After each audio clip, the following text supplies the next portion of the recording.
All right, this week's Parsha, Parsha Chayei Sarah. We are coming off the heels of the Akedah Yitzchak, which leads to Avram Avinu having a revelation that he needs to find a wife for his son Yitzchak.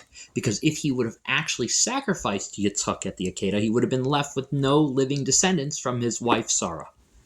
So what he decides to do is to get his trusted servant Eliezer to take an oath to go find Yitzchak a proper mate. Now we know Yitzchak himself can't go for multiple reasons. One is that he is not allowed to leave Eretz Yisrael because of the Korban Tamim, and so he sends Eliezer in his stead. Now Eliezer really doesn't know what to look for 100%. He just knows that it should kind of be from Avram's family, but that's kind of terse. I mean, I don't know what kind of woman Yitzchak's looking for. So what he does is that he comes up with a condition, and he wants to get a sign from the divine. And his sign is that the first woman to give me and my camels water at the well should be the wife for Yitzchak. The Mamloes, the Al Shech HaKadosh, they ask why this type of sign. I mean, could have made up some other sign, I guess. So the idea is that Eliezer chapped because he lived amongst Abraham and Sarah and Yitzchak, and he saw that they were people that exceeded in Gemilas Hasadim, especially in Chachas Orchem, and meaning being nice to people and hosting people as guests. We know that Avram planted an Eshel, which is a code name for Achil, Ashti, and Levia, which is for eating, for feeding people, for giving people stuff to drink, and for escorting people. So he chose a test specifically in the realm of Chesed, because he figured out that whoever would be for Avram and Yitzchak and would be fit in with the family has to have those qualities too. And we see that Rivka actually ended up hitting it right out of the park, right? She gives food, she gives drink, and she gives a place to stay, and she accompanies them. Now, the Zera Shimshon, building on this idea, asks specifically about the Tanai. And if you look at the Tanai, the condition that was made, it seems that it's very intrinsic to this condition that there be along with it not just the giving water to Eliezer. There's also the idea of having to give waters to the camel. Now, why is that specifically intrinsic to what Eliezer says? He could have just left it at giving water to him. Why does he have to throw in this thing about the camels? So give some background information. The Zera Shimshon quotes the Gemara in Chulin that talks about Pinchas ben Yair. Pinchas ben Yair one time had his donkey at like an inn, and one of the innkeepers tried to feed it barley, and the donkey would not eat the barley. So the innkeeper, he started refining it and purifying it and sifting it, and still, because he thought that the donkey wasn't eating it because maybe it didn't taste good, the donkey still wouldn't eat it. And Pinchas ben Yair asked them, well, did you tithe the barley? To which the owners responded in the negative.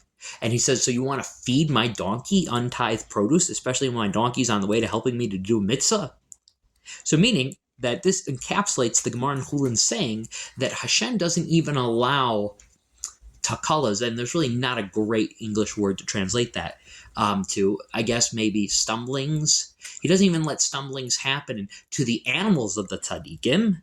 Kol shekain, even more so, he doesn't even let those types of things happen to the tzaddikim themselves. Like, it's very rare that or almost never, that a tzaddik, even by accident, would end up eating something treif. He doesn't even allow their animals, for example, to eat something treif.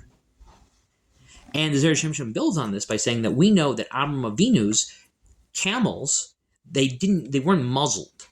They didn't need to be muzzled. They, on purpose, and this is according to at least one opinion in the Medrash, they on themselves, being around Avram Avinu, somebody who's got so much integrity and so much honesty, we impact the environment around us, right? So when animals start acting strange in the world, it's an offshoot of, so to speak, human beings. So Avram Avinu was such an honest person, and that it rubbed off onto his surroundings around him, that his camels didn't even have to be muzzled, and they never ate from anybody else's stuff.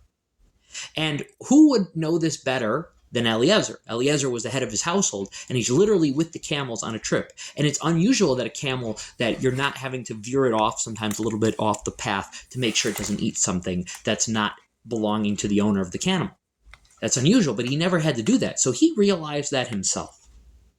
And so what happens over here is that there's many things that happen. So, for example, the Medrash brings down that Avram Avinu, that Eliezer saw when Rivka was coming to the well, that the water was coming up to her. Well, shouldn't that have been a sign that she was somebody special and somebody worth marrying right then and there? You don't even have to do the whole fill up my cup. And Ramosha Feinstein says no, because miracles can happen even to people who don't deserve them in terms of their Rishayim, like Nebuchadnezzar. So a miracle is not a proof of character per se. Okay, well, what about that she gave me water? Just me. Forget about the camels. What about just me? So, according to the Zera Shimshon, Eliezer wasn't willing to rely just on that. It's technically possible that somebody who's not like a super, super high level might end up giving somebody water to drink. So what he decided to rely on was the camels. Because who's to say that the water from the well that Rivka is drawing, she actually has reshush, she actually has permission to draw from that well. Perhaps the water in that well, she's using it and it's like stolen, like she didn't have money, she never paid the rent to use that well. How would Eliezer know such a thing? So granted, she's doing a nice deed by giving me water, but how am I going to know that she's actually not a thief? So what he does is he makes a contingent on the camels, because he says that just like the donkeys of Pinchas ben Yair, that they wouldn't eat from something that hadn't been tithed. Kol shekein la'Avram Avinu. So meaning that, of course, Avram Avinu's camels that are being sent right now, if Rivka might have done a good deed, but she was stealing from the well, let's say she was stealing from the well, then Eliezer would have been able to discern this by the camel's refusal to drink. That's why the pasuk makes it sound like it's all contingent on the camels, because meaning, why couldn't it have been like this? Why couldn't it have been that Eliezer got the water for himself, and then he sees Rivka going to get the water to give to the camels? Let it just be like that, and the camels don't even drink. She says, oh, she's about to give water to the camels. Okay, stop. You don't even have to give water to the camel. I see you're going to, if it's just about pure chesed and that she has just chesed on animals also, well, it doesn't matter whether the camels actually drink. It would just matter that her intention is to give it to the animals, right? So you could have just stopped her there and said, oh, no, don't worry about the camels. I see you were about to give them the drink. I know you're super chesed lady. Here, put the ring on your finger. No, he actually wants the camels to drink. This is what the verse says. Vayihi ka'asher kalu. Only when they finished drinking. Kalu agamal and lishtos. Vayikacha ha'ish nezim hazahav. And meaning, even maybe it was after they drank everything. I don't know how many times she went in there to gather. Maybe she only had permission to go one time up, okay? And so, yeah, they would drink that one, but she went 2 or 3 times, and maybe those ones were stolen. No, he wanted to make sure they drank everything so that he would know that there was not one little pint or something like that, or fluid ounce of stolen liquid, and that would testify to her integrity.